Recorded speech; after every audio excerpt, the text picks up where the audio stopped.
Quick rental প্রকল্পে ক্রয় সংক্রান্ত বিদ্যুৎ ও জ্বালানি মন্ত্রীর একক ক্ষমতা এবং দায়মুক্তি বিদ্যুৎ আইনের এই দুটি ধারা কেন অবৈধ নয় জানতে চেয়ে রুল জারি করেছে হাইকোর্ট। এক রিট আবেদনের প্রাথমিক শুনানি শেষে বিচারপতি ফারা মাহবুব ও বিচারপতি একেএম রবিউল হাসানের দ্বৈত বেঞ্চ এই আদেশ দেয়।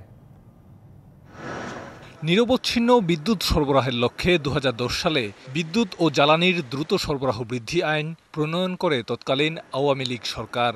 আইনে বিদ্যুৎ ও জ্বালানির দ্রুত উৎপাদন বৃদ্ধি এবং প্রয়োজনে আমদানির বিধান রাখা হয়। আইনের একটি ধারায় বিদ্যুৎ ও জ্বালানি কেনা এবং আমদানি সংক্রান্ত চুক্তির বিষয়ে মন্ত্রীকে একচ্ছত্র ক্ষমতা দেয়া হয়। অপর একটি ধারায় এই আইনের অধীনে গৃহীত যে কোনো আদেশ বা নির্দেশের দায়মুক্তিও দেয়া হয়।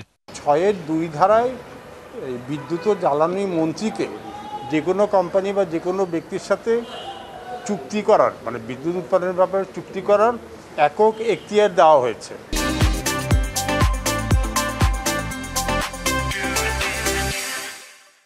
৯ ধারাতে বলা আছে যে এই কুইক রেন্টাল মানে সরকার যেসব বিদ্যুৎ কেন্দ্রের সাথে যত চুক্তি করেছে বা চুক্তি সংক্রান্ত কোনো কার্যক্রম কোনো আদালতে চ্যালেঞ্জ করা যাবে না, কোনো আদালতে এই সংক্রান্ত কোনো মামলা করা যাবে না।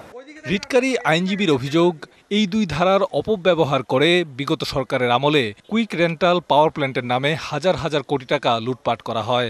এই গত কয়েক বছরে এই কুইক রেন্টালের জন্য যে বিদ্যুৎ কেন্দ্রগুলিকে বসিয়ে রেখে ওইসব চুক্তি অনুযায়ী যে টাকা দিতে হচ্ছে, মোটামুটি একটা ১ লক্ষ কোটি টাকার বেশি এই কোম্পানিগুলিকে টাকা দেওয়া হয়েছে। যাদের সাথে সরকারের ধরম বেশি তারাই হাজার হাজার কোটি টাকা লাভবান হয়েছে।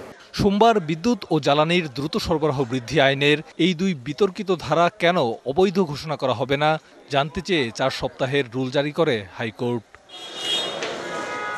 Nabil Jahangir, DBC news, Dhaka.